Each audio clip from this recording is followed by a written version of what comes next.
Finding out, don't we, that basically Prince Harry and Meghan Markle seem to have a dwindling circle of friends. As I told you recently, you know, a lot of people were perplexed, and as indeed was the former prince, the former royal himself, Prince Harry, when he released that book, Spare. He thought, actually, on social media, lots of celebrities were going to come out and celebrate it, saying, you know, how brave, how wonderful, all of that sort of stuff. But they were rather thin on the ground. And then, of course, when we saw the docu-series, we were all kind of shocked because Meghan, well, according to Harry, Beyonce called, yes, even in his very nice designer glasses that we'd never seen him in before, failed to make something of an impact because even she failed to mention the book. But it's interesting to note now, isn't it, that as Harry returns, you kind of look at the dwindling circle of people that would now be welcoming him. Could we add this particular individual now to that circle of friends? Apparently we could. Hi, good morning. Neil Sean here in the very heart of London. And yes, we're talking about a man that I've been lucky enough to meet on a number of occasions now. He is the son of our Queen, Camilla. Tom Parker Bowles built a very successful writing and cookery career himself, done incredibly well, and one of those very charming people, you know, when you meet them and you feel like you've known them a long time and you're talking to them just, you know, really easily, you know what I mean, and you forget exactly who they're related to, all of that sort of stuff. That's the sort of guy that Tom Parker Bowles is, you know. He did an incredible sort of launch, actually, at the very prestigious Fortnum & Mason store in London, of which I was lucky enough to attend.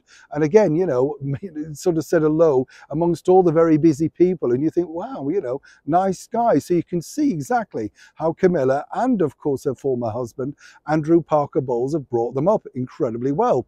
Now, it's interesting to note, isn't it, that, you know, obviously he would be rather perturbed, rather upset about those unkind remarks that Prince Harry made about his mother. You know, the one where she must have had an end game. She was billed basically as the cruel stepmother, basically cultivating her own PR at the altar of Prince Harry. Remember those stories? Well, moving forward now, it's been very nice to see that Tom Parker Bowles is back on the publicity trail with his latest venture, but was interviewed by a podcast.